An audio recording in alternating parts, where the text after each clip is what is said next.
I'm Marc Stevens, author of Government Indicted. The website, of course, markstevens.net. We're bringing about a volunteer society one visit at a time and also one show at a time. Do a radio show called the No State Project, live every Saturday from 4 to 7 Eastern Standard Time on the Liberty Radio Network. That is LRN.FM. And this is kind of an unusual thing, but it's just the way it worked out. And I love this.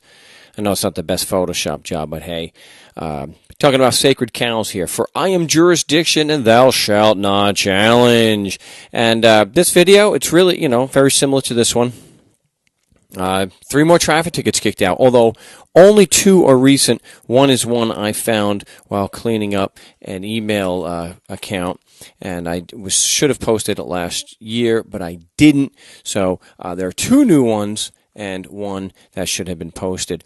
And all 3 raised the same issue, that there was a lack of evidence proving jurisdiction, and that there was, of course, no evidence the Constitution and Code applied, which means there was no evidence of a valid cause of action. So the court acquired no jurisdiction, even though they ignored that, and even though the tickets were thrown out, like in every other case, they never actually show the actual evidence. So someone, you're listening and you disagree, oh, Mark, you're full of crap, the court, there is evidence in jurisdiction. Hey, again, we're live 4 to 7 Eastern Standard Time on the Liberty Radio Network. I'd be more than happy to have you on the show, set you up as a guest, so you can present this incredible evidence. I mean a body of facts that are relevant to proving and actually do prove that just because you're physically in Arizona or California, that their laws and Constitution actually apply to you, which would give the government types jurisdiction over you. But let's get to the actual documents, the documentary proof that we got over here. This is from Ted. This is the King County District Court. And yes, it's traffic. All 3 are traffic. So I know traffic doesn't count. But it was still in a real court, as real as any political court can be. Of course, there's no legitimacy to it, but it's still considered a legitimate political court. So the above entitled court, having heard a motion by plaintiff to dismiss, it is hereby ordered and adjudged and decreed. Ordered, adjudged, and decreed? Okay, get over yourselves. All right, this matter is dismissed with prejudice. We actually know the judge's name here because it's stamped David Razumna, Judge Pro Tem. And so what Ted had told me, we're hoping to have him on the big show, the recorded podcast for this week. He had told me that they had filed a motion to dismiss. The judge and the prosecutor didn't think much of it, but he thought so much of it that he withdrew for evidentiary reasons. He withdrew for filing a motion to withdraw the complaint for evidentiary reasons, and the judge granted it. So a big congratulations, of course, and that was the 14th day of November, so it was just last week. Big congratulations to Ted for standing up for himself, not getting an attorney, doing it on his own, and sticking it to them. Just basically, look, show me the evidence to support your arguments. They couldn't do it, so it got withdrawn. We go to the next one. Whoa, that's the wrong one. This one is also one of the more recent ones. I want to thank Rob for that. This is in California, and what happened was the defendant, Rob, was present. Is again, it's traffic. He was there without an attorney, so that's always a big plus. And unfortunately, the police officer was not present. They said he was on vacation. Yet, yes, that's right. The police officer was on vacation until January. But instead of just letting him know in advance, he had been to the court the day before.